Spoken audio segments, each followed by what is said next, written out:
Hey, what's up everyone? Tim Ung here from Ung Studio, and today I'm going to be showing you how I make a simple spherical cardboard lamp. Let's get started.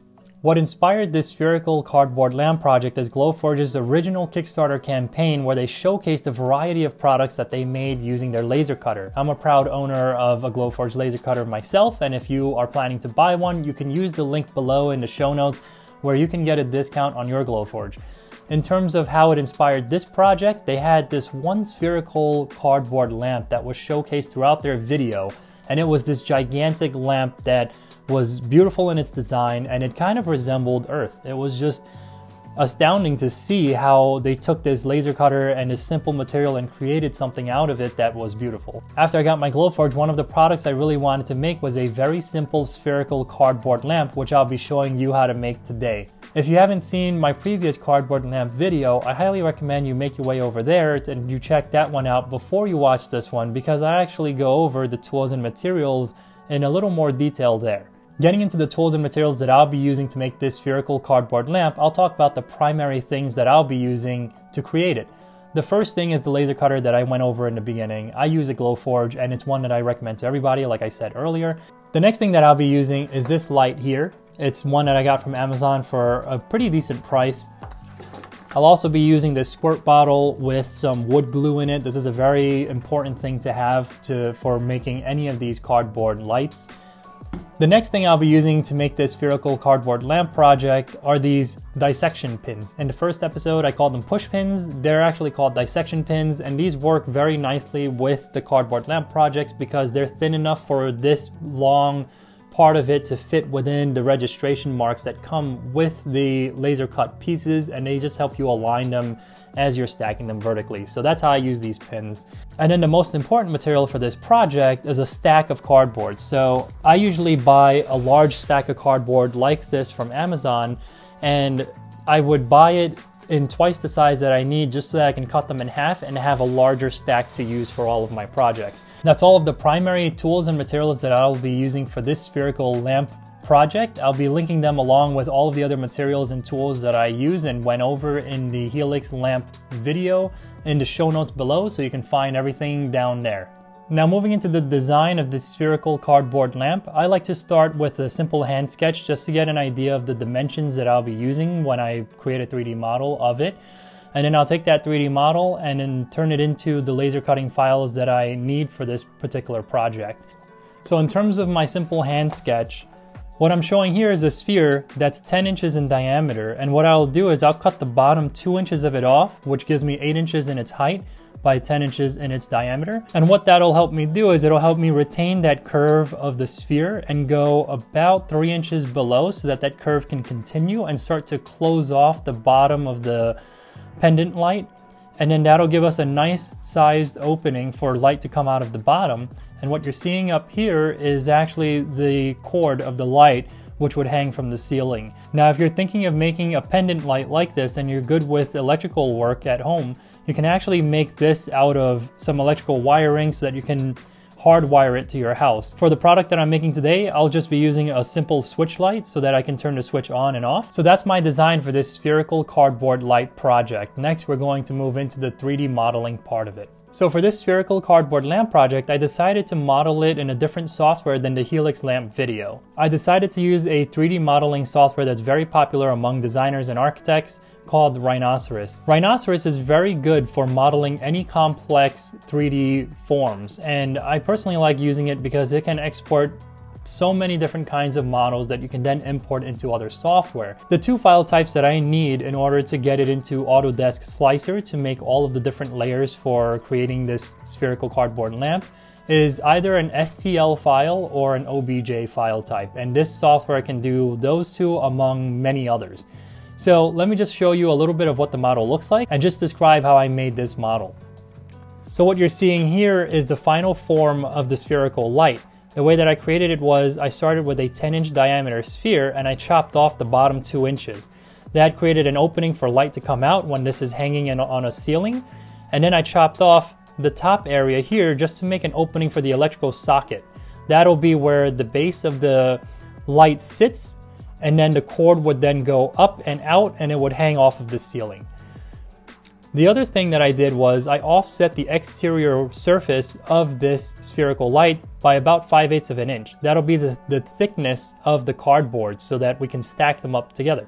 And that's basically it. From here, I export the model as an STL file type and I import that into Autodesk Slicer, which will look something like this. So this is what the spherical cardboard lamp looks like in Autodesk Slicer. It basically cuts the entire model into stacks of cardboard that would come together to create the lamp. It does it all for me, which I think is really cool, and it does it in seconds. So all you need to do is know the thickness of the material and you can insert all of the dimensions and you can make sure in the left tab that your light is actually the right size. You don't want to cut this lamp when it's scaled incorrectly. So you can actually click to turn it into its original size, and that's what I've done here. And once the original size is verified, you can go down to your assembly steps and it'll show you the entire thing and how many pieces of cardboard it would take to create this cardboard light. Now you can see the bottom with the opening here. You can also see the opening at the top for the electrical part of the light to sit within, and then the cord would then pop out of the top and you can hang that off of a ceiling. The cool thing about this software is that you can actually go in this tab that I'm in now, which is the assembly steps tab, and you can see all of the reference files you'll need on the right side, as well as all of the steps to put it together. By clicking down at the bottom of that interface, you can change each of the steps so that you can see step by step how to stack them up together. And the blue lines that you see as you're clicking is actually all of the registration marks that you're going to be using with the dissection pins that I showed you in the material portion of this video. Once you have all of these steps, you can go into the Get Plans portion, and then you can export all of the PDF files or even an EPS file type if that's the one that you're looking for. I usually take the PDF files, I import it into my Glowforge interface, and I just start cutting. So now that I've got all of the files that I need to make this spherical cardboard light project, I'm ready to move into the laser cutting part of it. So let's get started.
I just finished laser cutting all of the pieces for this spherical cardboard light, and I stacked all of the pieces in chronological order, and then I flipped it upside down so that I can get it ready for gluing. The top of the light is actually down here and the bottom of the light is up here.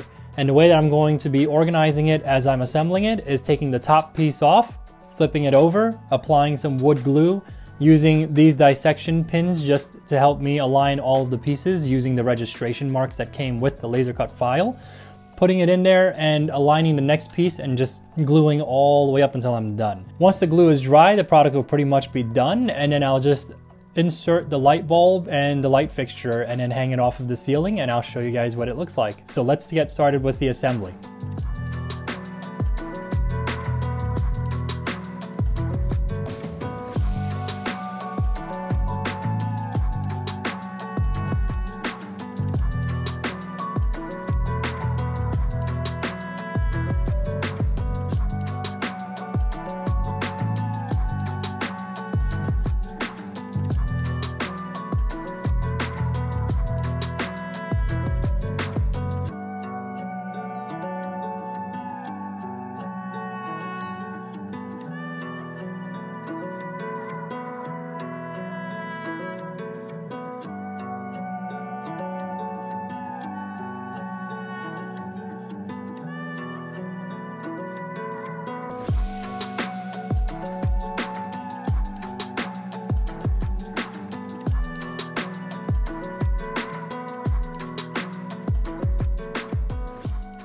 So that's how I make this spherical cardboard lamp. From the beginning to the end of the project, it took about 6 hours of my time, and that's from the moment that I started sketching all the way through to the moment that I glued the last piece of cardboard on the top. I'm excited about how this cardboard light came out, and I'd love to know what you think about it. So let me know in the comment section below, and remember to like and subscribe and follow me for more videos like this.